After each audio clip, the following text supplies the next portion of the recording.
ജീവധാര ജീവമൊഴി കാൽവരിനാഥന്റെ സ്നേഹമൊഴി തിരുനിറത്താൽ ജീവനേകും യേശുനാഥന്റെ ജീവമൊഴി ജീവധാര ജീവധാര ജീവധാര.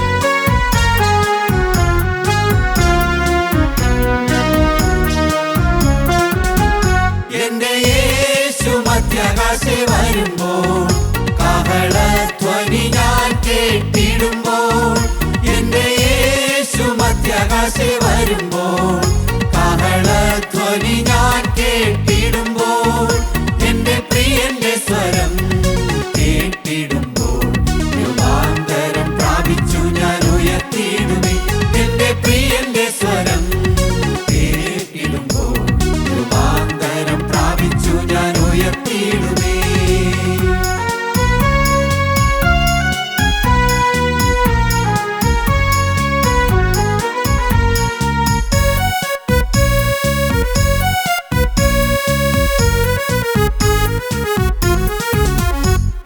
സ്വർഗീയ ദർശനം ഞാൻ കണ്ടിടുമേ സ്വർഗീയ നാഥന്റെ കൂടെ ഞാൻ വാഴുമേ സ്വർഗീയ ദർശനം ഞാൻ കണ്ടിടുമേ സ്വർഗീയ നാഥന്റെ കൂടെ ഞാൻ വാഴുമേ സ്വർഗീയ മഹിമകൾ ഞാൻ വാഴ്ത്തിടുമേ സ്വർഗീയ പിതാവിന്റെ ഓമനയാൽ സ്വർഗീയ മഹിമകൾ ഞാൻ വാഴ്ത്തിടുമേ സ്വർഗീയ പിതാവിന്റെ ഓമനയാൽ എന്റെ യേശു മധ്യാകാശേ വരുമ്പോൾ കാഹളധ്വനി ഞാൻ കേട്ടിടുമ്പോൾ എന്റെ പ്രിയന്റെ സ്വരം കേട്ടിടുമ്പോൾ രൂപാന്തരം പ്രാപിച്ചു ഞാൻ ഉയർത്തിയിടുമേ.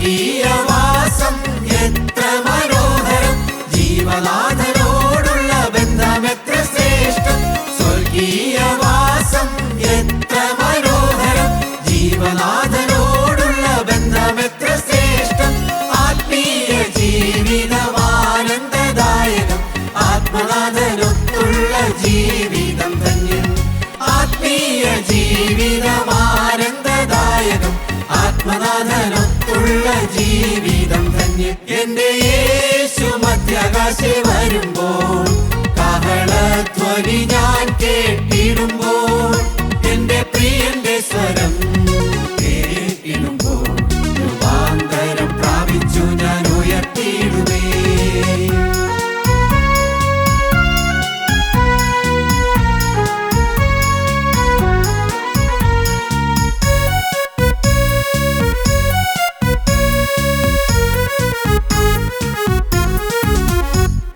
സ്വർഗീയ വിശുദ്ധരെ ഞാൻ കണ്ടിടുമേ സ്നേഹവിരുന്നിൽ ഞാൻ ചേർന്നിടുമേ സ്വർഗീയ വിശുദ്ധരെ ഞാൻ കണ്ടിടുമേ സ്നേഹവിരുന്നിൽ ഞാൻ ചേർന്നിടുമേ സ്വർഗീയ ദൂതനെ സ്വീകരിച്ചിടുമേ സ്വർഗീയ നന്മയിൽ ഞാൻ ആനന്ദിച്ചിടും സ്വർഗീയ ദൂതനെ സ്വീകരിച്ചിടുമേ സ്വർഗീയ നന്മയിൽ ഞാൻ ആനന്ദിച്ചിടും എന്റെ യേശു മധ്യാകാശേ വരുമ്പോൾ കാഹളധ്വനി ഞാൻ കേട്ടിടുമ്പോൾ എന്റെ യേശു മധ്യാകാശേ വരുമ്പോൾ കാഹളധ്വനി ഞാൻ കേട്ടിടുമ്പോൾ എന്റെ പ്രിയന്റെ സ്വരം കേട്ടിടുമ്പോൾ രൂപാന്തരം പ്രാപിച്ചു ഞാൻ ഉയർത്തി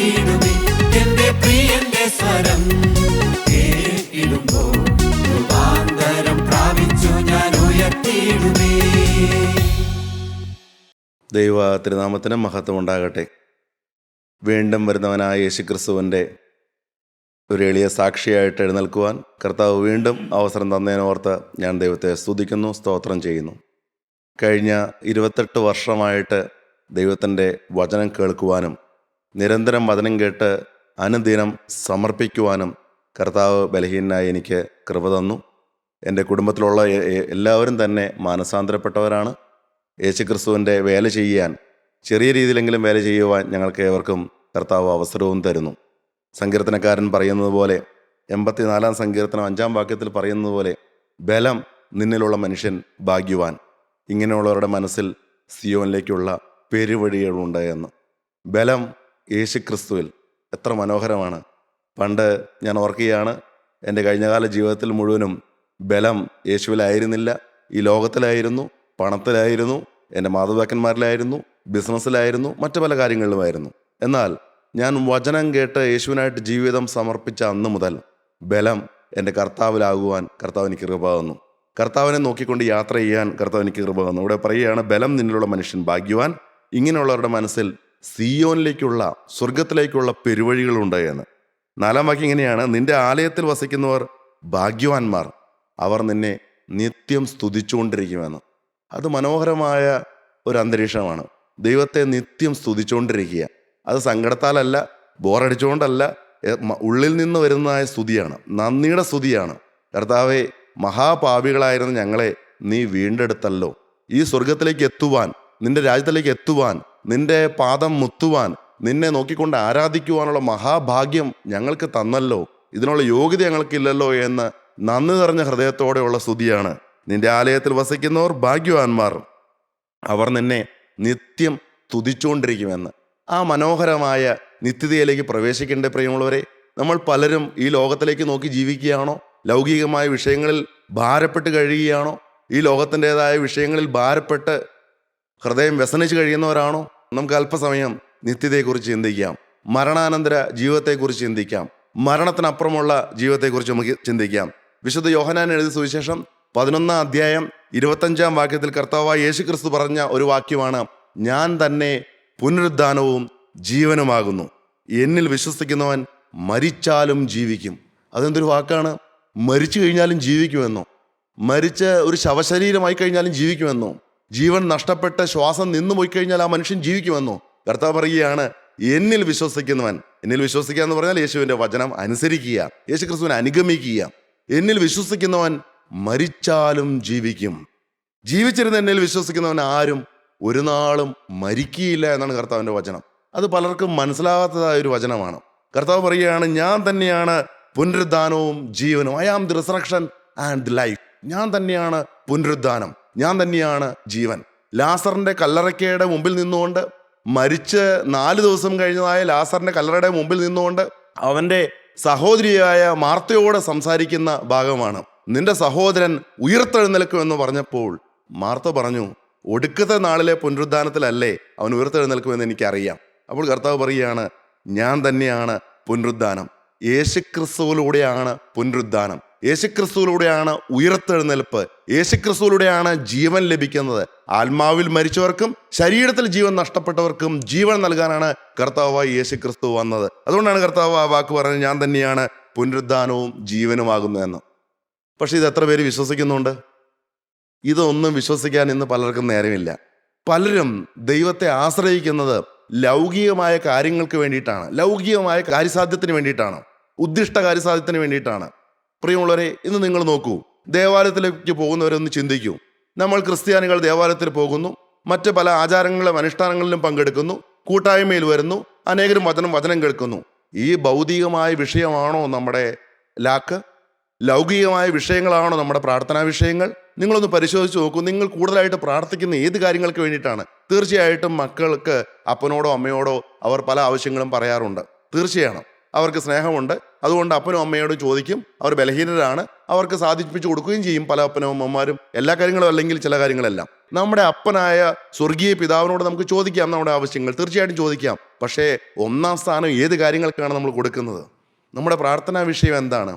നിത്യതയെക്കുറിച്ചാണോ അതോ ലൗകികമായ ഭൗതികമായ കാര്യങ്ങൾക്ക് വേണ്ടിയിട്ടാണോ നമ്മൾ പ്രാർത്ഥിക്കുന്നത്? ദൈവത്തിൻ്റെ മുഖം അന്വേഷിക്കുന്നത്, ദേവാലയത്തിൽ പോകുന്നത്, നേർച്ച കാഴ്ചകൾ നടത്തുന്നത്, ചിലരെല്ലാം തീർത്ഥയാത്രകൾ നടത്തുന്നുണ്ടല്ലോ. എന്തിനു വേണ്ടിയിട്ടാണ് പ്രിയമുള്ളവരെ? അതിനെക്കുറിച്ച് കൊരിന്ത്യർക്ക് എഴുതിയ ലേഖനത്തിൽ അപ്പോസ്തലനായ പൗലോസ് 1-ാമത്തെ ലേഖനം 15-ാം അധ്യായം 19-ാം വാക്യത്തിൽ പറയുന്ന വാക്യം കേൾക്കാം. നാം ഈ ആയുസ്സിൽ മാത്രം ക്രിസ്തുവിൽ പ്രത്യാശ വച്ചിരിക്കുന്നു എങ്കിൽ സകല മനുഷ്യരിലും അരിഷ്ടന്മാരത്രേ. നാം ഈ ആയുസ്സിൽ മാത്രം ക്രിസ്തുവിൽ പ്രത്യാശ വച്ചിരിക്കുന്നുവെങ്കിൽ, ഈ ആയുസ്സിലെ കാര്യങ്ങൾക്ക് വേണ്ടിയിട്ട് മാത്രം ക്രിസ്തുവിൽ പ്രത്യാശ വയ്ക്കുന്നവരുണ്ട്. ഇവിടെ പറയുകയാണ്, അങ്ങനെയാണെങ്കിൽ സകല മനുഷ്യരിലും അരിഷ്ടന്മാരാണ് എന്ന്, അക്രൈസ്തവരെക്കാൾ അരിഷ്ടന്മാരാണ് എന്ന്. പ്രിയമുള്ളവരെ, നമ്മൾ ചിന്തിക്കൂ, ഈ ആയുസ്സിൽ മാത്രമാണോ നമ്മൾ ക്രിസ്തുവിൽ പ്രത്യാശ വച്ചിരിക്കുന്നത്? ഇവിടെ ജോലി നേടണം, ഇവിടുത്തെ പഠന കാര്യങ്ങൾ, ഇവിടുത്തെ മക്കളുടെ വിഷയങ്ങൾ, ഇവിടെ ഒരു വിവാഹം കഴിക്കണം, ഒരു വീട് വയ്ക്കണം, അല്ലെങ്കിൽ വിസ കിട്ടണം, ഇങ്ങനെയുള്ള പലവിധ കാര്യങ്ങൾ. അല്ല, ചിലർക്കുണ്ടാവും രോഗം മാറണം. രോഗം മാറേണ്ടത് ആവശ്യമാണല്ലോ. സുവിശേഷ വേല ചെയ്യണമെങ്കിലും ആരോഗ്യം വേണമല്ലോ. രോഗം മാറണം, ഭൗതികമായ പല കാര്യങ്ങൾ, കടം മാറണം, ഇങ്ങനെയുള്ള കാര്യങ്ങളാണോ നിങ്ങളുടെ പ്രധാനമായ വിഷയം? അങ്ങനെയാണെങ്കിൽ അതിനു വേണ്ടിയിട്ടാണ് യേശുക്രിസ്തുവിനെ അനുഗമിക്കുന്നതെങ്കിൽ അപ്പോസ്തലനായ പൗലോസിനോട് ദൈവത്തിന്റെ പരിശുദ്ധാത്മാവ് പറയുകയാണ്, നാം ഈ ആയുസ്സിൽ മാത്രം പ്രത്യാശ വച്ചിരിക്കുന്നുവെങ്കിൽ, ആരിൽ? ക്രിസ്തുവിൽ പ്രത്യാശ വച്ചിരിക്കുന്നുവെങ്കിൽ സകല മനുഷ്യരിലും അരിഷ്ടന്മാരത്രേ ആകുന്നത് എന്ന്. ഒന്ന് പരിശോധിക്കുന്നത് നല്ലതാണ്. മരണാനന്തര ജീവിതത്തെക്കുറിച്ച് നിങ്ങൾ ചിന്തിക്കാറുണ്ടോ? നിത്യതയിൽ എത്തുന്നതിന് വേണ്ടിയിട്ടുള്ള കാര്യങ്ങളെക്കുറിച്ച് ചിന്തിക്കാറുണ്ടോ? എൻ്റെ ഈ അവസ്ഥയിൽ ഞാൻ മരിച്ചാൽ എൻ്റെ ആത്മാവ് ദൈവം ഇരിക്കുന്നതായ പരിശുദ്ധ പാവനമായ സ്വർഗത്തിലേക്ക് പ്രവേശിക്കുമോ? ദൈവത്തിൻ്റെ മുഖം ഞാൻ കാണുമോ? പരിശുദ്ധ മാലാഖമാർ അണഞ്ഞിരിക്കുന്നതായ സ്വർഗത്തിൽ, കുഞ്ഞാടായ ക്രിസ്തുവിനെ വാഴ്ത്തുന്നതായ സ്വർഗത്തിൽ, എന്നും സ്തുതിഗീതങ്ങൾ ഉള്ളതായ സ്വർഗത്തിൽ എൻ്റെ ഇപ്പോഴത്തെ നിലവാരം വെച്ച് ഞാൻ കയറുമോ? ഇല്ല പ്രിയമുള്ളവരെ, ഒന്ന് പരിശോധിച്ച് നോക്കൂ. ഞങ്ങളെല്ലാം ദൈവസന്നിധിയിൽ കരയുന്ന കാര്യങ്ങൾ ഇത് തന്നെയാണ്. അനേക നാളായല്ലോ വചനം കേൾക്കാൻ തുടങ്ങിയിട്ട്. മനസ്സറിഞ്ഞ് ജീവിതത്തിൽ ഒരു പാവം വരികയില്ല എന്നുണ്ട്, തീർച്ചയാണ്. ഒരു വാക്കിൽ പോലും തെറ്റുപറ്റാതെ ജീവിക്കണം എന്നാണ് ആഗ്രഹം. ഒരു നോട്ടത്തിൽ തെറ്റുപറ്റാതെ ജീവിക്കണം എന്നാണ് ആഗ്രഹം. ഒരു മനോഭാവത്തിൽ പോലും തെറ്റുവരണമെന്ന് ആഗ്രഹിക്കുന്നുണ്ട്. പക്ഷേ പല സാഹചര്യങ്ങളിലും സന്ദർഭങ്ങളിലും ചില വിഷയങ്ങളെല്ലാം വരുമ്പോൾ അറിയാതെ അല്പം നീരസത്തോടെയൊക്കെ സംസാരിക്കാറുണ്ട്, കൈപ്പോടൊക്കെ സംസാരിക്കാറുണ്ട്. ഈ അവസ്ഥയിലാണോ സ്വർഗത്തിലേക്ക് കയറി ചെല്ലാൻ പോകുന്നത്? യേശുവിൻ്റെ 2-ാമത്തെ വരവ് ഇപ്പോൾ നടക്കുകയാണെങ്കിൽ, ഈ അവസരത്തിലാണ് നടക്കുന്നതെങ്കിൽ ഈ ഒരുക്കം വെച്ച് നമ്മൾ അവിടെ ചെല്ലുമോ? കന്യകമാർ പോലും 10 കന്യകമാരുടെ ഉപമയിൽ കേൾക്കുന്നുണ്ടല്ലോ, 5 പേർ പുറത്തായി പോയല്ലോ പ്രിയമുള്ളവരെ. അവർ മണവാളനെ എതിരേൽപ്പാൻ പുറപ്പെട്ടവരല്ലേ? അവർ വിളക്കെടുത്തവരല്ലേ? എന്നാൽ എണ്ണ പാത്രത്തിൽ കരുതിയില്ല എന്നുള്ള കാരണം കൊണ്ട്, അതായത് അവരുടെ ഒരുക്കം ശരിയായ രീതിയിലായിരുന്നില്ല, ഒരുക്കം പൂർണ്ണമായിരുന്നില്ല എന്നുള്ളത് കൊണ്ടാണ്. ഇന്ന് അനേകരും സുവിശേഷ വേല ചെയ്യുന്നുണ്ട്, കൂട്ടായ്മയിൽ വരുന്നുണ്ട്, വചനം കേൾക്കുന്നുണ്ട്, പല കാര്യങ്ങളിലും അവർ പങ്കെടുക്കുന്നുണ്ടെങ്കിലും ശരിയായ ഒരുക്കമില്ലാത്ത ഒറ്റ കാരണം കൊണ്ട് സ്വർഗം നഷ്ടമായി പോവും. അതുകൊണ്ട് നമ്മൾ മരണാനന്തര ജീവിതത്തെക്കുറിച്ച് ചിന്തയുള്ളവരായിരിക്കണമെന്നാണ് വചനം നമ്മളെ ഓർപ്പിക്കുന്നത്. ഈ ആയുസ്സിൽ മാത്രമല്ല ക്രിസ്തുവിൽ പ്രത്യാശ വയ്ക്കേണ്ടത്. വരുവാനുള്ളൊരു ലോകമുണ്ട്, അവിടെ ആയുസ്സുണ്ട്. ഇവിടെ 10 വയസ്സിൽ കടന്നു പോകുന്നവരുണ്ട്. അല്ല, ഞാൻ ഈ അടുത്ത് കേൾക്കുന്നുണ്ടായി, കുഞ്ഞുണ്ടായ ഉടനെ തന്നെ കടന്നുപോയി എന്ന്. അല്ല, 8-9 മാസമായപ്പോൾ തന്നെ അമ്മയുടെ വയറ്റിൽ വെച്ച് തന്നെ കുഞ്ഞ് കടന്നുപോയി എന്ന്. പല പ്രായങ്ങളിൽ കടന്നു പോകും. 10 വയസ്സിലോ 20 വയസ്സിലോ 30 വയസ്സിലോ 40 വയസ്സിലോ, അങ്ങനെ പല പല പ്രായങ്ങളിൽ ആൾക്കാർ കടന്നു പോകും. എനിക്ക് നിങ്ങളോടൊരു കാര്യം പറയാനുണ്ട്. നിങ്ങൾ ക്രിസ്തുവിലാണ് മരിച്ചതെങ്കിൽ, നിങ്ങളുടെ ജീവിതം യേശുക്രിസ്തുവിനായിട്ട് സമർപ്പിച്ച് നിങ്ങൾ ക്രിസ്തുവിലാണ് മരിച്ചതെങ്കിൽ, ശൈശവ പ്രായമുള്ളവരുടെ കാര്യമല്ല ഞാൻ പറയുന്നത്, അവർ ദൈവകരങ്ങളിലാണല്ലോ പ്രിയമുള്ളവരെ.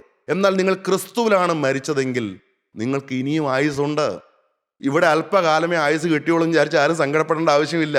ഇവിടെ എൻ്റെ മകൻ അല്ലെങ്കിൽ എൻ്റെ ഭാര്യ, എൻ്റെ ഭർത്താവ് അല്ല എൻ്റെ മകൾ കുറച്ച് കാലമല്ലേ ജീവിച്ചോളൂ, അല്ലെങ്കിൽ എൻ്റെ അപ്പൻ യൗവന പ്രായത്തിൽ തന്നെ കടന്നു പോയല്ലോ എന്ന് ചിന്തിക്കുന്ന മക്കളുണ്ടാകും. പ്രിയമുള്ളവരെ, സാരമില്ല. ഈ ലോകത്ത് ആയുസ് അല്പം കുറഞ്ഞു പോയാലും വരുവാനുള്ള ലോകത്തിൽ നിത്യതയുണ്ട്, എണ്ണമില്ലാത്ത വർഷങ്ങളുണ്ട്. ചില യുക്തിവാദികൾ പറയുന്നത് ഞാൻ വായിക്കാനിട വന്നിട്ടുണ്ട്. അവർ ക്രിസ്ത്യാനികളെ കളിയാക്കുന്നു, അവർ സുവിശേഷ വേലക്കാരെ കളിയാക്കുന്നു, അവർ രക്തസാക്ഷികളായി മരിച്ചവരെ കളിയാക്കുന്നു, അവർ ക്രിസ്തുവിന് വേണ്ടി സാക്ഷിച്ചതിൻ്റെ പേരിൽ ജയിലിൽ അടയ്ക്കപ്പെട്ടവരെ തടവുകാരെ നോക്കി കളിയാക്കുന്നുണ്ട്. എന്താ കാരണം എന്നറിയാമോ പ്രിയമുള്ളവരെ? അവർ പറയുകയാണ്, ഈ മണ്ടന്മാർ ഇനിയുള്ളൊരു ലോകമുണ്ടെന്നെല്ലാം പറഞ്ഞുകൊണ്ട് ഈ ലോകത്തെ ജീവിതം അവർ പാഴാക്കി കളയുകയാണ്. ഇവിടെ പലതും അവർ ത്യജിച്ച് കളയുകയാണ്. ഈ ഭൂമിയിൽ സുഖിക്കാൻ, ഈ ലോകത്ത് സുഖിക്കാൻ എന്തെല്ലാം കാര്യങ്ങളുണ്ട്, എന്തെല്ലാം കാഴ്ചകളാണ്, എന്തെല്ലാം മനോഹരമായ കാഴ്ചകളുണ്ട്. അതെല്ലാം വിട്ടിട്ട് സുവിശേഷ വേല എന്നെല്ലാം പറഞ്ഞ് യേശുക്രിസ്തുവിന് വേണ്ടി ജയിലിലാകുന്നു. എന്തൊരു മണ്ടത്തരമാണ് അവർ കാണിക്കുന്നത്. ചിലർ ഇവിടെയുള്ള ജീവൻ, വിലയേറിയ ജീവൻ നഷ്ടമാക്കി കളയുന്നു, രക്തസാക്ഷികളായിട്ട് മാറുന്നു.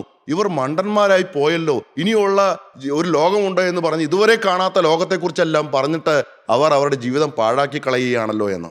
അവർക്കുള്ള മറുപടിയാണ് എബ്രായർക്ക് എഴുതിയ ലേഖനം 11 അധ്യായം 35 വാക്യം നമുക്ക് വായിക്കാം. ദൈവത്തിന്റെ പരിശുദ്ധാത്മാവോടെ എന്താണ് എഴുതി വെച്ചിരിക്കുന്നത്? സ്ത്രീകൾക്ക് തങ്ങളുടെ മരിച്ചവരെ ഉയർത്തെഴുന്നേൽപ്പിനാൽ തിരികെ കിട്ടി. ചില സ്ത്രീകൾക്ക് അവർക്ക് തങ്ങളുടെ മരിച്ചുപോയവരെ ഉയർത്തെഴുന്നേൽപ്പിനാൽ തിരികെ കിട്ടി. മറ്റു ചിലർ ഏറ്റവും നല്ലൊരു ഉയർത്തെഴുന്നേൽപ്പ് ലഭിക്കേണ്ടതിന് ഏറ്റവും നല്ലൊരു ഉയർത്തെഴുന്നേൽപ്പ് എന്താണ് പറയുമ്പോൾ അതിനെക്കുറിച്ചാണ് പറയുന്നത്. പുനരുദ്ധാനം.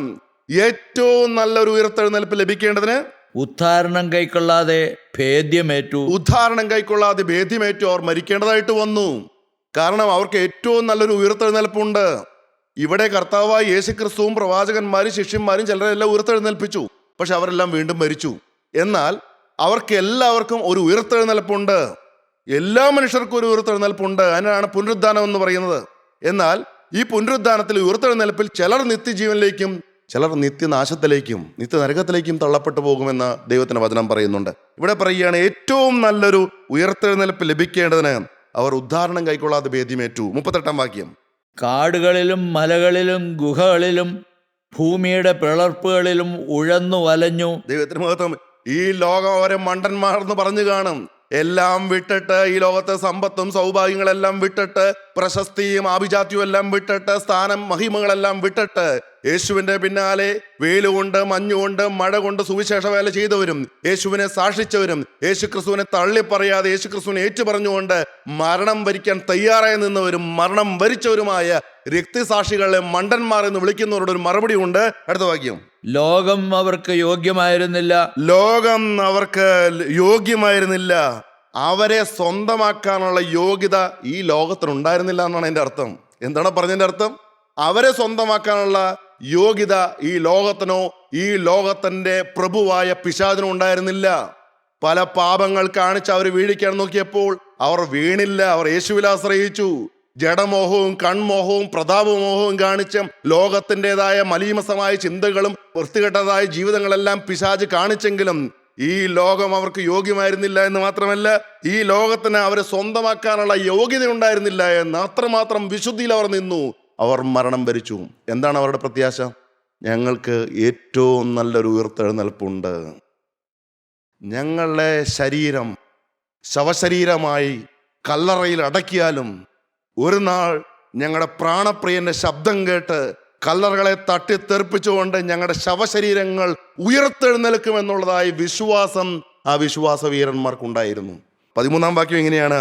ഭൂമിയിൽ തങ്ങൾ അന്യരും പരദേശികളുമെന്ന് ഏറ്റുപറഞ്ഞുകൊണ്ട് അവർ വിശ്വാസത്താൽ മരിച്ചു. എത്ര കാലം ജീവിച്ചു? അധികം കാലം ഒന്നും ജീവിച്ചു കാണില്ല പാവം രക്തസാക്ഷികൾ.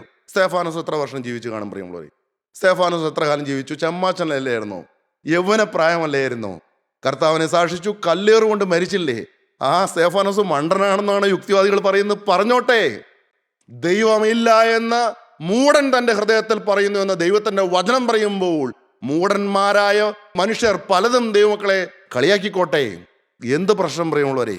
അവർ ഈ ഭൂമിയിൽ തങ്ങൾ അന്യരും പരദേശികളുമെന്ന് ഏറ്റുപറഞ്ഞുകൊണ്ട് അവർ വിശ്വാസത്താൽ മരിച്ചു. അങ്ങനെ ക്രിസ്തുവിൽ മരിക്കുന്നവർ ഉയർത്തെഴുന്നേൽക്കും നിത്യജീവനായിട്ട്. മറ്റുള്ളവർ ഉയർത്തെഴുന്നേൽക്കും, പക്ഷെ അത് കുറച്ച് കാലങ്ങൾക്ക് ശേഷമാണ്. അത് യേശുവിൻ്റെ 1000 വർഷമുള്ള ഭരണത്തിനൊക്കെല്ലാം ശേഷമാണ്. സഹസ്രാബ്ദ വാഴ്ചയ്ക്ക് ശേഷമാണ് അവർ ഉയർത്തെഴുന്നേൽക്കുന്നത്. അവർ ഉയർത്തെഴുന്നേൽക്കുന്നത് ന്യായവിധിക്ക് വേണ്ടിയിട്ടാണ്.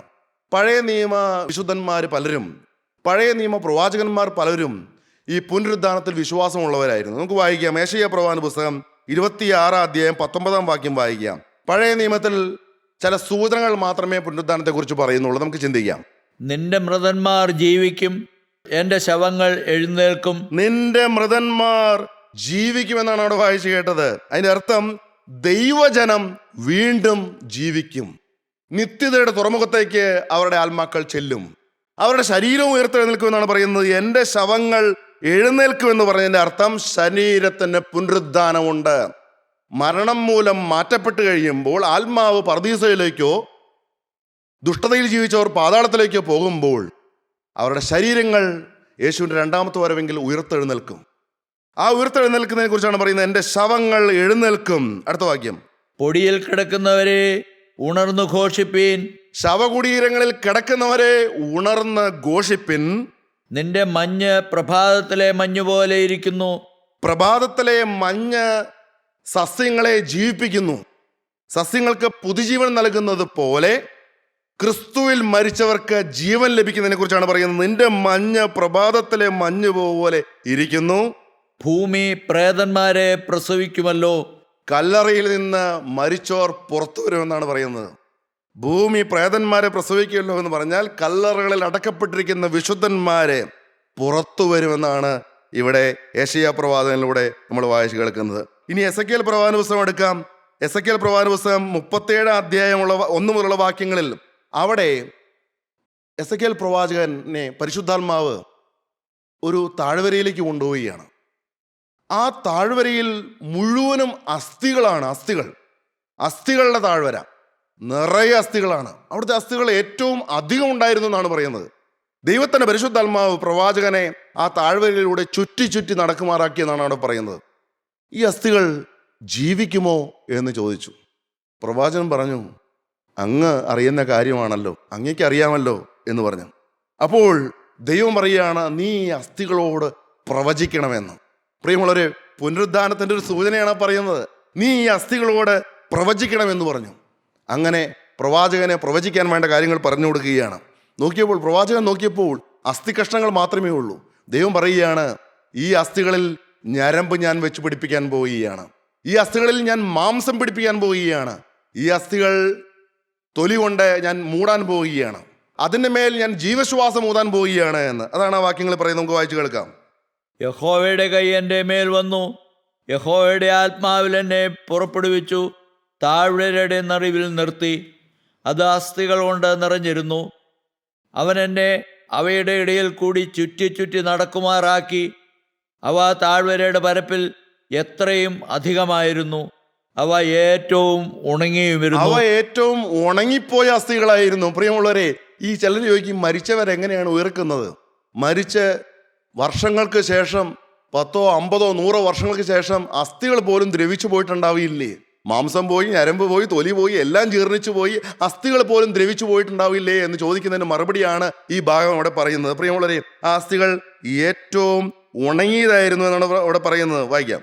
അവൻ എന്നോട്, മനുഷ്യപുത്ര, ഈ അസ്ഥികൾ ജീവിക്കുമോ എന്ന് ചോദിച്ചു. മനുഷ്യപുത്ര, ഈ അസ്ഥികൾ ജീവിക്കുമോ എന്ന് ചോദിച്ചപ്പോൾ അവൻ പറയുന്നു, ദൈവം അറിയുന്നുവല്ലോ എന്ന് പറയുന്നു. അതിനുശേഷം കർത്താവ് പറയുകയാണ്, ഉണങ്ങിയ അസ്ഥികളെ യഹോവയുടെ വചനം കേൾപ്പിനെന്ന് നീ പ്രവചിക്കുക. ഈ അസ്ഥികൾ ജീവിക്കുന്നത് എങ്ങനെയാണെന്ന് അറിയാമോ? യഹോവയുടെ വചനം കേൾക്കുമ്പോൾ, യഹോവയുടെ ശബ്ദം കേൾക്കുമ്പോൾ. ദൈവത്തിന്റെ മഹത്വം. ഇത്രയും കൂടെ വ്യക്തമായിട്ട് കർത്താവായ യേശുക്രിസ്തു അതിനെക്കുറിച്ച് പറയുന്നുണ്ടെങ്കിലും നമുക്ക് ഇതൊന്ന് വായിച്ചു നോക്കാം. നിങ്ങൾ ജീവിക്കേണ്ടതിന് ഞാൻ നിങ്ങളിൽ ശ്വാസം വരുത്തും. 6-ാം വാക്യം. ഞാൻ നിങ്ങളുടെ മേൽ ഞരമ്പ് വെച്ച് മാംസം പിടിപ്പിച്ച് നിങ്ങളെ ത്വക്കുകൊണ്ട് പൊതിഞ്ഞ് നിങ്ങൾ ജീവിക്കേണ്ടതിന് നിങ്ങളിൽ ശ്വാസം വരുത്തും.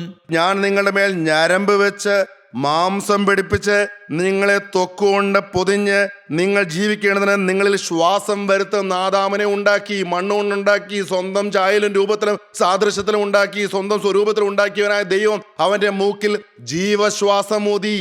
അതുപോലെ തന്നെ അവരുടെ മേൽ ശ്വാസം വരികയാണ്. 10-ാം വാക്യം. അവൻ എന്നോട് കൽപ്പിച്ചതുപോലെ ഞാൻ പ്രവചിച്ചപ്പോൾ ശ്വാസം അവരിൽ വന്നു, അവർ ജീവിച്ചു, ഏറ്റവും വലിയ സൈന്യമായി നിവർന്നു നിന്നു. ഏറ്റവും വലിയ സൈന്യമായി നിവർന്നു നിന്നു. ഈ താഴ്വരയിലുള്ള അസ്ഥികളുടെ മേൽ ഈ കാറ്റ് വന്നപ്പോൾ, ശ്വാസം വന്നപ്പോൾ, അവർ ത്വക്കുള്ളവരായിട്ട്, മാംസമുള്ളവരായിട്ട്, ഞരമ്പുള്ളവരായിട്ട് അവർ നിവർന്നു നിന്ന വലിയ സൈന്യമായിട്ട് മാറിയതുപോലെ യേശുക്രിസ്തുവിൽ മരിച്ച മൃതന്മാർ ഉയർത്തെഴുന്നേൽക്കും. ദാനിയേൽ പ്രവാചന പുസ്തകത്തിൽ എന്ത് പറയുന്നു നമുക്ക് നോക്കാം. 12-ാം അധ്യായം 2-ാം വാക്യം.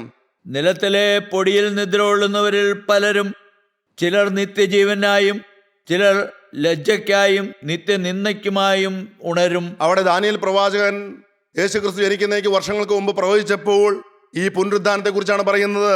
നിലത്തിലെ പൊടിയിൽ നിദ്ര കൊള്ളുന്നവരിൽ പലരും, ചിലർ നിത്യജീവൻ. ആരൊക്കെയാണ് നിത്യജീവനായിട്ട് ഉണരുന്നതെന്ന് അവിടെ പറയുന്നില്ല. ചിലർ ലജ്ജയ്ക്കും ചിലർ നിത്യനിന്ദയ്ക്കുമായിട്ട് ഉണരും. ആരൊക്കെയാണ് ലജ്ജയ്ക്ക് വേണ്ടിയിട്ട് ഉണരുന്നതെന്ന് പറയുന്നില്ല. നിത്യനിന്ദയ്ക്ക് വേണ്ടിയിട്ട് ആരൊക്കെയാണ് ഉണരുന്നതെന്ന് പറയുന്നില്ല. ചിലർ ഉണരുമെന്നാണ് പറയുന്നത്. എപ്പോൾ ഉണരുമെന്ന് പറയുന്നില്ല. എങ്ങനെ ഉണരുമെന്ന് പറയുന്നില്ല. പ്രിയമുള്ളവരെ, അവിടെ അവ്യക്തമായിട്ട് നമുക്ക് തോന്നുമെങ്കിലും ഈ പഴയ നിയമ പ്രവാചകന്മാരും വിശുദ്ധന്മാരെല്ലാം വിശ്വസിച്ചിരുന്നു. ഒരു ഉയർത്തെഴുന്നേൽപ്പുണ്ട് എന്ന് വിശ്വസിച്ചിരുന്നു.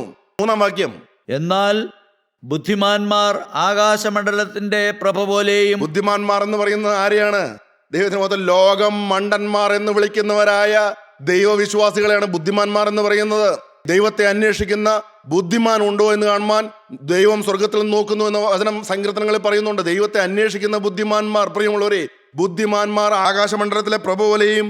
പലരെയും നീതിയിലേക്ക് തിരിക്കുന്നവർ നക്ഷത്രങ്ങളെപ്പോലെയും എന്നുമെന്നേക്കും പ്രകാശിക്കും. എന്നുമെന്നേക്കും പ്രകാശിക്കുന്നത് ആരാണ്? നിത്യജീവന്റെ തുറമുഖത്തേക്ക് പോകുന്നത് ആരാണ്? ദൈവത്തിന്റെ സന്നദ്ധിയിൽ അവന്റെ മുഖം കണ്ട് അവനെ സ്തുതിക്കുന്നത് ആരാണ്? പലരെയും നീതിയിലേക്ക് തിരിക്കുന്നവർ, അവരാണ് സുവിശേഷകന്മാർ. എല്ലാ സുവിശേഷകന്മാരുമല്ല, വിശുദ്ധിയോടുകൂടി ജീവിക്കുന്നവർ, ലോകത്തിന്റെ കളങ്കം പറ്റാതെ മാലിന്യം പറ്റാതെ ജീവിക്കുന്നവർ, സുവിശേഷ വേല വിശുദ്ധിയിൽ നിന്നുകൊണ്ട് ചെയ്യുന്നവർ. യേശുവിന്റെ നാമത്തിൽ ഏത് സുവിശേഷ വേലയും സുവിശേഷ വേലയാണ്. അത് പ്രസംഗം തന്നെയാവണമെന്നില്ല. പ്രസംഗമാവാം, സാക്ഷ്യമാകാം, ഒരു നോട്ടീസ് കൊടുത്ത് സുവിശേഷത്തിന് ക്ഷണിക്കുന്നതാകാം, പാത്രം കഴുകുന്നതാകാം, കഞ്ഞി വെക്കുന്നതാകാം, വോളണ്ടിയറിന്റെ പ്രവൃത്തി ചെയ്യുന്നതാകാം. യേശുവിന്റെ നാമത്തിലാണോ സഹോദര? വിശുദ്ധിയിലാണോ? ദൈവത്തിന് മകത്ത് അവരെ കുറിച്ചാണ് പറയുന്നത്. പലരെയും നീതിയിലേക്ക് തിരിക്കുന്നവർ, മാനസാന്തരത്തിലേക്ക് നയിക്കുവാൻ വേണ്ടി അധ്വാനിക്കുന്നവർ നക്ഷത്രങ്ങളെപ്പോലെ എന്നും എന്നേക്കും പ്രകാശിക്കുമെന്നും. അവരാണ് ബുദ്ധിമാന്മാർ. അവർ ആകാശമണ്ഡലത്തിലെ പ്രഭ പോലെയാണ് എന്ന്. ദൈവത്തിന് മഹത്വം, ദൈവത്തിന് സ്തോത്രം. അവർ എപ്പോൾ ഉണരുമെന്നോ, എങ്ങനെ ഉണരുമെന്നോ, ആർക്കാണ് നിത്യലജ്ജ എന്നോ, ആർക്കാണ് നിത്യജീവനെന്നോ ദാനിയേൽ പ്രവാചകൻ പറയുന്നില്ലെങ്കിലും അതിനെ ഫുൾഫിൽ ചെയ്തുകൊണ്ട്, അതിനെ പൂർത്തീകരിച്ചുകൊണ്ട് കർത്താവായ യേശുക്രിസ്തു പറയുന്ന വാക്യം നമുക്ക് വായിക്കാം. വിശുദ്ധ യോഹന്നാൻ എഴുതിയ സുവിശേഷം 5-ാം അധ്യായം 28-ഉം 29-ഉം വാക്യങ്ങൾ വായിക്കാം. ഇതിങ്കൽ ആശ്ചര്യപ്പെടരുത്. കർത്താവായ യേശുക്രിസ്തു പറയുകയാണ്, നിങ്ങൾ ആശ്ചര്യപ്പെട്ടു പോകാൻ സാധ്യതയുണ്ട്. കാരണം ആദ്യം പറഞ്ഞ വാക്യങ്ങൾ തന്നെ ജനം ആശ്ചര്യപ്പെട്ടിരിക്കുകയാണ്. അവിടെ ഒരു ഉപമയും പറയാതെ, അവിടെ ഒരു എക്സാമ്പിളും പറയാതെ കുറെ അധികം നേരമായിട്ട് കർത്താവ് ദൈവത്തിന്റെ വചനം പറഞ്ഞുകൊണ്ടിരിക്കുകയാണ്. 25-ാം വാക്യത്തിൽ പറയുന്നു, മരിച്ചവർ ദൈവപുത്രന്റെ ശബ്ദം കേൾക്കുന്നവർ ജീവിക്കുകയും ചെയ്ത നാഴിക വരുന്നു, ഇപ്പോൾ വന്നുമിരിക്കുന്നു എന്നൊരു വാക്യം പറഞ്ഞപ്പോൾ തന്നെ അവർ ആശ്ചര്യപ്പെട്ടു പോയി. ഇതെന്താണ്? മരിച്ചവർ എങ്ങനെയാണ് ദൈവപുത്രന്റെ ശബ്ദം കേൾക്കുന്നത്? പ്രിയമുള്ളവരെ, ആത്മാവിൽ മരിച്ചവരെ കുറിച്ച് നമ്മൾ കഴിഞ്ഞ പ്രാവശ്യം ചിന്തിച്ചല്ലോ. ആത്മാവിൽ മരിച്ചവരെ കുറിച്ചാണ് പറയുന്നത്. പാപം ചെയ്ത് പിശാചിന് ഇടം കൊടുത്ത് പാപത്തോട് യാത്ര പറയാതെ ദൈവത്തിന്റെ വചനം കേട്ട് സമർപ്പിക്കാതിരിക്കുന്നവരെ കുറിച്ചാണ് അവിടെ പറയുന്നത്. അവർ ആത്മാവിൽ മരിച്ചവരാണ്. അങ്ങനെ ആത്മാവിൽ മരിച്ചവർ ദൈവപുത്രന്റെ ശബ്ദം കേട്ട് ജീവിക്കാൻ പോവുകയാണ്. ജീവിക്കുന്ന നാഴിക വന്നിരിക്കുകയാണ്, ഇപ്പോൾ വന്നിരിക്കുകയാണെന്ന് ദൈവപുത്രൻ പറയുകയാണ്. തിരുവചനം കേട്ടവർ ജീവൻ പ്രാപിക്കാൻ പോവുകയാണ് എന്ന് പറഞ്ഞു. അടുത്തതായിട്ട് കർത്താവ് പറയുകയാണ്, ഇതിങ്കൽ ആശ്ചര്യപ്പെടരുത്. ഞാൻ ഇനി പറയാൻ പോകുന്ന കാര്യത്തിൽ നിങ്ങൾ ആരും ആശ്ചര്യപ്പെട്ടു പോവല്ലേ. ഇതിങ്കൽ ആശ്ചര്യപ്പെടരുത്. അടുത്ത വാക്യം എന്താണ്? കല്ലറകളിലുള്ളവർ എല്ലാവരും അവന്റെ ശബ്ദം കേട്ട് നന്മ ചെയ്തവർ ജീവനായും തിന്മ ചെയ്തവർ ന്യായവിധിക്കായും പുനരുത്ഥാനം ചെയ്യുവാനുള്ള നാഴിക വരുന്നു. എപ്പോൾ ഒരു ഉണരുമെന്ന് അവിടെ പറയുകയാണ്. കല്ലറകളിലുള്ളവർ, ശവക്കല്ലറകളിലുള്ളവർ, അതായത് ശരീരം കൊണ്ട് മരിച്ചവർ, ആത്മാവിൽ മരിച്ചവരല്ല, ശരീരത്തിൽ മരണമടഞ്ഞവർ. എങ്ങനെ മരിച്ചു എന്നുള്ള വിഷയമല്ല. രോഗം വന്നായിരിക്കാം, ആക്സിഡന്റ് വന്നായിരിക്കാം, പല രീതിയിലായിരിക്കാം മരിച്ചത്, പല ആയുസിലായിരിക്കാം മരിച്ചത്. കല്ലറകളിലുള്ളവരെ എല്ലാവരും അവന്റെ ശബ്ദം കേട്ടു. എപ്പോഴാണ് ഉണരുന്നത്? അവന്റെ ശബ്ദം കേൾക്കുമ്പോൾ. അതിനെക്കുറിച്ച് തെസലോനിക്കർക്ക് ലേഖനം എഴുതുമ്പോൾ അപ്പോസ്തലനായ പൗലോസ് പറയുന്നുണ്ട്, കർത്താവ് താൻ ഗംഭീരനാദത്തോടും പ്രധാന ദൂതന്റെ ശബ്ദത്തോടും ദൈവത്തിന്റെ കാഹളത്തോടും കൂടെ സ്വർഗത്തിൽ നിന്നിറങ്ങി വരികയും ക്രിസ്തുവിൽ മരിച്ചവർ മുമ്പേ ഉയർത്തെഴുന്നേൽക്കുകയും ചെയ്യും. ക്രിസ്തുവിൽ മരിച്ചവർ മുമ്പേ ഉയർത്തെഴുന്നേൽക്കും. ക്രിസ്തുവിൽ മരിച്ചവർ മുമ്പേ ഉയർത്തെഴുന്നേൽക്കുകയും പിന്നെ ജീവനോടെ ശേഷിക്കുന്നവരായ നാം വിശ്വാസികൾ, വിശുദ്ധിയോടുകൂടി ജീവിക്കുന്നവർ, കർത്താവിന്റെ രണ്ടാമത്തെ വരവിനായിട്ട് ഒരുങ്ങിയിരിക്കുന്നവർ, പിന്നെ ജീവനോടെ ശേഷിക്കുന്നവരായ നാം രൂപാന്തരപ്പെടും. അവന്റെ വരവിങ്കൽ രൂപാന്തരപ്പെടും. പിന്നെ ജീവനോടെ ശേഷിക്കുന്നവരായ നാം അവരോടൊരുമിച്ച് ആകാശത്തിൽ കർത്താവിനെ എതിരേൽപ്പാനായിട്ട് മേഘങ്ങളിൽ എടുക്കപ്പെടും. അതിനാണ് ഉൾപ്രാപണം എന്ന് പറയുന്നത്. ഉൾപ്രാപണം. ആരാണ് നിത്യജീവനായിട്ട് ഉണരുന്നത്? ആരാണ് നിത്യ ലജ്ജയ്ക്കും നിത്യ നിന്ദയ്ക്കുമായിട്ട് ഉണരുന്നതെന്ന് കർത്താവ് വളരെ വ്യക്തമായിട്ട് പറയുന്നുണ്ട്. നന്മ ചെയ്തവർ നിത്യജീവനായിട്ട് ഉണരും. ആരാണ് ഈ നന്മ ചെയ്തവർ? അവിടെ സാധുജനസേവയെ കുറിച്ചാണ് പറയുന്നത്. അത് രാഷ്ട്രീയക്കാരെല്ലാവരും ചെയ്യുന്നുണ്ടല്ലോ, അത് മറ്റു മനുഷ്യരും ചെയ്യുന്നുണ്ടല്ലോ. അങ്ങനെയുള്ളവരെല്ലാം നിത്യജീവനിലേക്ക് ഉയർത്തെഴുന്നേൽക്കുമെന്നാണോ പറയുന്നത്? അല്ല പ്രിയമുള്ളവരെ, നന്മ ചെയ്തവർ എന്ന് പറഞ്ഞാൽ സഹോദര, നീ മാനസാന്തരപ്പെടാതെ എന്തെല്ലാം നന്മ ചെയ്താലും നിനക്ക് നിത്യജീവൻ കിട്ടുകയില്ല. മാനസാന്തരത്തിന് യോഗ്യമായ പ്രവൃത്തികൾ ചെയ്യണം. അങ്ങനെയുള്ളവരാണ് അതാണ് നന്മ പ്രവൃത്തികളായിട്ട് ദൈവം അംഗീകരിക്കുകയുള്ളൂ. നമ്മുടെ പ്രവൃത്തികൾ മാനസാന്തരത്തിന് യോഗ്യമായ പ്രവൃത്തികളാണോ? സഹോദര, നീ ഇന്നും കോപിക്കുന്ന വ്യക്തിയാണോ? സഹോദരി, നീ ഇന്നും ഭർത്താവിനോട് കോപിക്കുന്ന വ്യക്തിയാണോ? നിങ്ങൾ അമ്മയപ്പന്മാരോട് കോപിക്കുന്ന വ്യക്തികളാണോ? നിങ്ങൾ എങ്ങനെയാണ് നിത്യജീവനിലേക്ക് ഉണരുന്നത്? നിങ്ങൾ ഏതെങ്കിലും പ്രായത്തിൽ മരിച്ച് നിങ്ങളുടെ ശരീരം ശവക്കല്ലറയിലാകുമ്പോൾ നിത്യജീവനിലേക്ക് വേണ്ടിയിട്ട് ഉണരുന്നത് എങ്ങനെയാണ്? നിങ്ങൾ പാപത്തിലല്ലയോ ജീവിച്ചത്? ചെറുതെന്ന് തോന്നുന്ന ചില പാപ സുഖങ്ങളിൽ ഏർപ്പെട്ടിരിക്കുകയാണോ? കണ്ണിന് ഇമ്പകരമായ രീതിയിൽ നഗ്ന ദൃശ്യങ്ങൾ കാണാൻ വേണ്ടിയിട്ട് കണ്ണ് വിട്ടുകൊടുക്കുന്നവരുണ്ട്. ഉണ്ടോ? നിങ്ങളുടെ കണ്ണുകൾ എന്തെല്ലാം കാഴ്ചകൾ കാണാൻ വേണ്ടിയിട്ട് വിട്ടുകൊടുക്കുന്നു? ലോകത്തിന്റെ മായ കാഴ്ചകൾ കാണാൻ വേണ്ടിയിട്ട് മൊബൈൽ എടുത്ത് എത്ര സമയമാണ് സഹോദര നീ ഇരിക്കുന്നത്? ലൗകികമായ കാര്യങ്ങളിൽ കുടിയും കിടക്കുകയല്ലേ? വേദപുസ്തകം കയ്യിലെടുത്ത് വായിക്കേണ്ടതിന് പകരം, ആ സമയത്ത് വചനം ധ്യാനിക്കേണ്ടതിന് പകരം, സുവിശേഷ വേല ചെയ്യേണ്ടതിന് പകരം, സുവിശേഷം കേൾക്കേണ്ടതിന് പകരം, കേൾപ്പിക്കേണ്ടതിന് പകരം, മറ്റുള്ളവരുടെ സുവിശേഷം പറയേണ്ടതിന് പകരം എത്രയോ സമയമാണ് നീ പാഴാക്കി കളയുന്നത്. ഇതാണോ മാനസാന്തരത്തിന് യോഗ്യമായ പ്രവൃത്തി? നമ്മൾ പറയായിരിക്കും, ഞങ്ങൾ മദ്യപിക്കുന്നില്ലല്ലോ, ഞങ്ങൾ വ്യഭിചാരം ചെയ്യുന്നില്ലല്ലോ, ഞങ്ങൾ വൃത്തികെട്ട കാര്യങ്ങൾക്ക് വേണ്ടിയിട്ട് പോകുന്നില്ലല്ലോ, ഞങ്ങൾ ആരെയും ദ്രോഹിക്കുന്നില്ലല്ലോ. ഇതൊന്നുമല്ല വിശുദ്ധ ജീവിതം എന്ന് പറയുന്നത്. വിശുദ്ധ ജീവിതം എന്ന് പറയുന്നത് കർത്താവിന്റെ രൂപം പ്രാപിക്കുക എന്നുള്ളതാണ്, യേശുവിനെ പോലെയാകുക എന്നുള്ളതാണ്, യേശുവിന്റെ സ്വഭാവം പ്രാപിക്കുക എന്നുള്ളതാണ്, യേശുവിന്റെ എളിമയും വിനയവും താഴ്മയും ചായയും പ്രാപിക്കുക എന്നുള്ളതാണ്, അവന്റെ രൂപത്തോട് അനുരൂപരാകുക എന്നുള്ളതാണ്. അല്ലാതെ ഈ ലോകത്തിന് അനുരൂപമായിട്ട് ജീവിച്ചാൽ ഒരിക്കലും പുനരുദ്ധാനത്തിൽ നിത്യജീവനിലേക്ക് പ്രവേശിക്കാൻ നമ്മൾക്ക് ആർക്കും കഴിയാതെ പോകും. പ്രിയമുള്ളവരെ, നമ്മളിപ്പോൾ ചിന്തിക്കണം, എൻ്റെ ജീവിതം നിത്യജീവനിലേക്കോ അതോ നിത്യലജ്ജയ്ക്ക് വേണ്ടിയിട്ടാണോ? ഞാൻ ഒരു നാൾ ഉണരും, എൻ്റെ കർത്താവ് വരാൻ വൈകുന്നുവെങ്കിൽ എൻ്റെ മരണം സംഭവിക്കും. എൻ്റെ മരണം സംഭവിച്ച് എന്നെ കല്ലറയിലടക്കും. എന്നാൽ കർത്താവിൻ്റെ ശബ്ദം, ആ ഗംഭീര നാദം കേട്ട് എൻ്റെ ശവശരീരം ഉയർത്തെഴുന്നേൽക്കണമെങ്കിൽ ഞാൻ വിശുദ്ധിയിലായിരിക്കണം. ആണോ? ആത്മാക്കളെ നേടുവാൻ വേണ്ടിയിട്ട് ഞാൻ അധ്വാനിക്കുന്നുണ്ടോ? പ്രിയമുള്ളവരെ, എന്താണ് അവസ്ഥ? കർത്താവിടെ പ്രിയാണ്, ഞാൻ തന്നെയാണ് പുനരുദ്ധാനവും ജീവനുമെന്ന്. ദൈവത്തിൻ്റെ മഹത്വം വാക്കുകളെ ഞാൻ ചുരുക്കുകയാണ്. പ്രിയമുള്ളവരെ, ഇതിൻ്റെ ബാക്കി ഭാഗം പിന്നീട് മറ്റൊരിക്കൽ നമുക്ക് ചിന്തിക്കാവുന്നതാണ്. കർത്താവ് പറയാണ്, ഞാൻ തന്നെയാണ് പുനരുദ്ധാനവും ജീവനും. എന്നിൽ വിശ്വസിക്കുന്നവൻ മരിച്ചാലും ജീവിക്കും. പ്രിയമുള്ളവരെ, നമുക്ക് ജീവിക്കണ്ടേ? കർത്താവിൻ്റെ നാട്ടിലേക്ക് നമുക്ക് പോകണ്ടേ? കർത്താവിൻ്റെ മുഖം കാണണ്ടേ? ഈ ഭൂമിയിലായിരിക്കുമ്പോൾ വിശ്വസ്തയോടെ ജീവിക്കണ്ടേ? ഈ ഭൂമിയിലായിരിക്കുമ്പോൾ വിശ്വസ്തയോടെ ജീവിച്ചാൽ, വിശുദ്ധിയോടെ ജീവിച്ചാൽ, നമ്മെ തന്നെ സമർപ്പിച്ചുകൊണ്ട് ജീവിച്ചാൽ, കർത്താവിൻ്റെ തിരക്തത്താൽ കഴുകൽ പ്രാപിച്ചുകൊണ്ട് ജീവിച്ചാൽ, മനസ്സറിഞ്ഞ ജീവിതത്തിൽ ഒരു പാപം വരികയില്ല എന്ന് വിചാരിച്ചുകൊണ്ട് ജീവിച്ചാൽ, നമ്മുടെ വാക്കുകളെ സൂക്ഷിച്ച് ജീവിച്ചാൽ, ദൈവത്തിന് മാത്രം നമ്മുടെ ചിന്തകളെയും പ്രവൃത്തികളെയും സൂക്ഷിച്ചാൽ, ആത്മീയ അഹങ്കാരം വരാൻ നോക്കിയാൽ, നമ്മെ തന്നെ സൂക്ഷിച്ചാൽ, പ്രിയമുള്ളവരെ, നമ്മളുടെ ആത്മാവ് നിത്യ പർദീസയിലേക്ക്, സ്വർഗത്തിലേക്ക്, കർത്താവിൻ്റെ അടുക്കലേക്ക് പോകും. നമുക്കൊരു നിമിഷം നമ്മുടെ കണ്ണുകളെ അടയ്ക്കാം, നമ്മുടെ തലകളെ ഉണക്കാം. ഞാൻ തന്നെ പുനരുദ്ധാനവും ജീവനും എന്ന് അരുളി ചെയ്ത കർത്താവിൻ്റെ അടുക്കലേക്ക് നമുക്ക് വരാം. വിശ്വാസത്തോടെ വരാൻ. കർത്താവേ, ഞങ്ങൾ എന്താണെന്ന് നിന്നിൽ വിശ്വസിക്കേണ്ടത്? നീ ദൈവപുത്രനാണെന്ന് ഞങ്ങൾ വിശ്വസിക്കുന്നു. നീ ഞങ്ങൾക്ക് വേണ്ടിയിട്ടാണ് രക്തം ചിന്തിയതെന്ന് ഞങ്ങൾ വിശ്വസിക്കുന്നു. നീ ഞങ്ങളുടെ പാപത്തിന് മുഴുവനും പരിഹാരം വരുത്തുവാൻ വേണ്ടിയിട്ട്, ഞങ്ങളുടെ പാപങ്ങൾ മുഴുവനും വഹിച്ചുകൊണ്ട് പാപത്തിന്റെ ശിക്ഷ നീ ക്രൂശിൽ വഹിച്ചവനാണെന്ന് ഞങ്ങൾ വിശ്വസിക്കുന്നു. കർത്താവേ, അപ്പാ, നീ 3-ാം ദിവസം ഉയർത്തെഴുന്നേറ്റവനാണെന്ന് വിശ്വസിക്കുന്നു.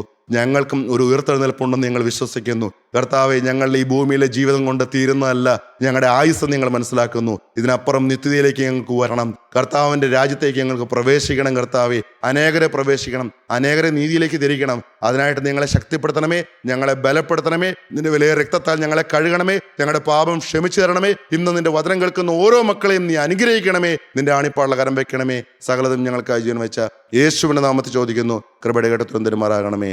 ആമീൻ.